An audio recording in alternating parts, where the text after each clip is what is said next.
Bruh. I'm gonna press play on this shit. I just listened to it. It's like 18 minutes. But like Notebook LM is this like private notebook AI assistant where you load it with your own documents, right? So it's not searching the whole world for, whatever might be an answer. It's actually taking its inference from your information that you've provided to it. And this is next level, like, whoa.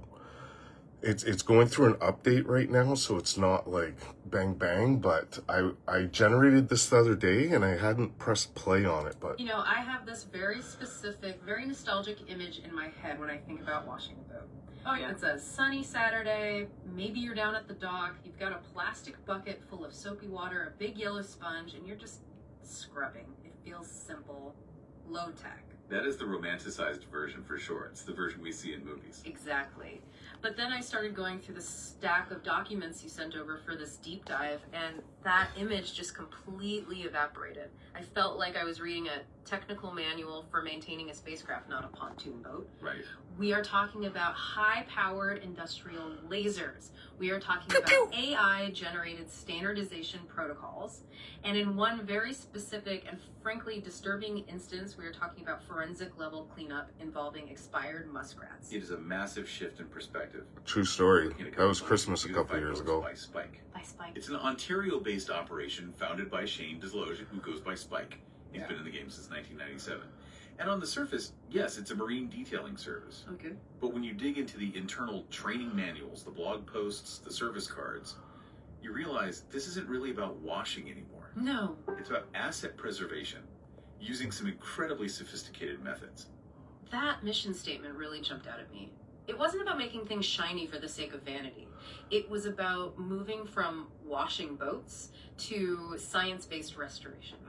And the sheer scale The of beautification. Wild. They don't just have a wash, they have a philosophy of levels. There's the first big structural takeaway here.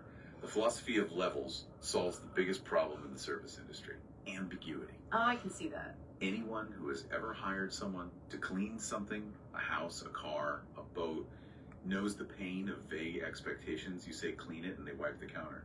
You wanted the grout scrubbed with a toothbrush. Oh, I have lived that nightmare. You come back and think, I could have done this better myself. Exactly.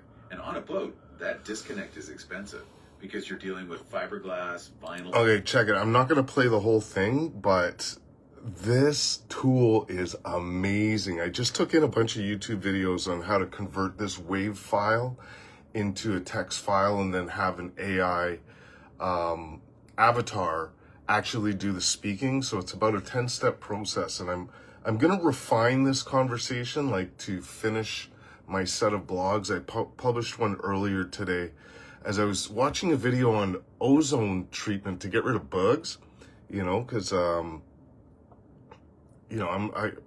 don't see many bugs on boats, sometimes bees, certainly raccoons, and I've used the ozone to like convince them, go for fresh air, like you gotta go.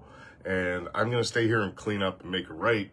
But there's probably about 47 more blogs I've gotta produce, and it's all based on content on our YouTube, on our blog, all of our service descriptions and details and rates. That's all context for this AI to support me in delivering a consistent format to make our business visible to Google as, an authority on many of these topics that I don't get to talk about with many people at all, except my crew in the spring when I'm teaching them how to get her done on the water. It's just, there are very, very fine details that I've just become unconsciously competent of, and to hear it read back to me by this AI and audio overview, like, these are the little extra gems that it provides,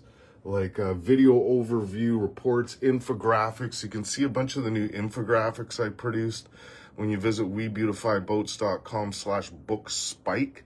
It's also there under the crew link, and there's a link on the homepage. And you can see some of these unbelievable infographics that are contextually correct. Like, this thing knows me. I'm like super mega like, this thing's beautiful. This is beautiful. Anyways.